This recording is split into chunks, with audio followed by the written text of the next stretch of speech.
International Criminal Court is now in session. Rodrigo Roa Duterte.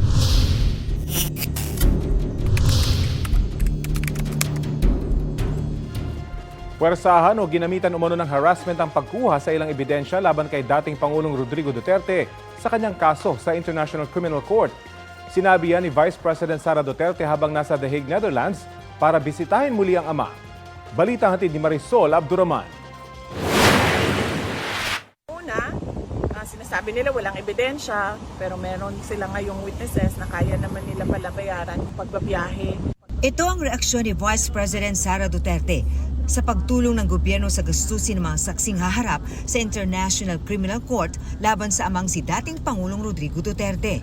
Hinihingan namin ang reaksyon si Justice Secretary Jesus Crispin Remulla, pagkaman dati na niyang nilinaw na ang ibibigay lamang ng gobyerno ay yung para sa seguridad ng mga saksi at hindi ang pagbiyahe patungo sa The Hague. Tinanong din ng bise hinggil sa sinabi ni Remulla tungkol sa mga ebidensya laban sa dating Pangulo. Kaya nga umabot sa ICC ito eh. Kasi dito, binura na lahat ng pwedeng burahin para hindi matuloy yung mga kaso. Ang komento dito ng bise. Gawa-gawa talaga na ebidensya at yung ibang ebidensya nila, meron din tayong ebidensya na kinuha yon by force or intimidation or harassment of individuals.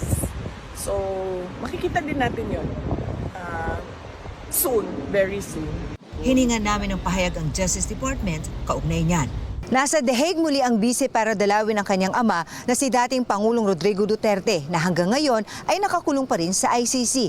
Ayon mismo sa VP, ilang araw siyang mananatili roon. Si PRD, ipa-expound kung ano yung skin and bones. Payat siya at sobrang payat niya na hindi niyo pa siya nakita na ganito kapayat. Siguro nakita ko siyang ganito kapayat nung binata pa siya and sa photo. Hinggil naman sa sinabi ni Pangulong Bongbong Marcos na tigilan na ang pamumulitika, sabi ng bise. Siguro tumingin siya sa salamin, no? Pag sinasabi niya yung stop na ang pamumulitika kasi sila yung namumulitika. Ang ginagawa lang namin lahat ay sumasagot kami, di ba? Wala naman kaming ginagawang atake. Ang sa amin lahat ay sagot at depensa. So, sila ang tumigil. Muling iginiit ng Malacanang na wala silang kinalaman sa impeachment case laban sa bise.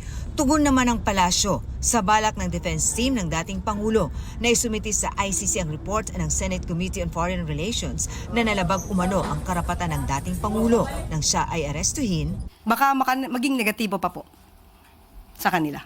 Kung makikita po siguro ang pag-iimbestiga doon at makikita kung paano ito ginawa, siguro hindi naman po bulag ang ICC judges para makita kung ano ba talaga yung maaaring naging katotohanan dito. Marisol Abduraman, nagbabalita para sa GMA Integrated News.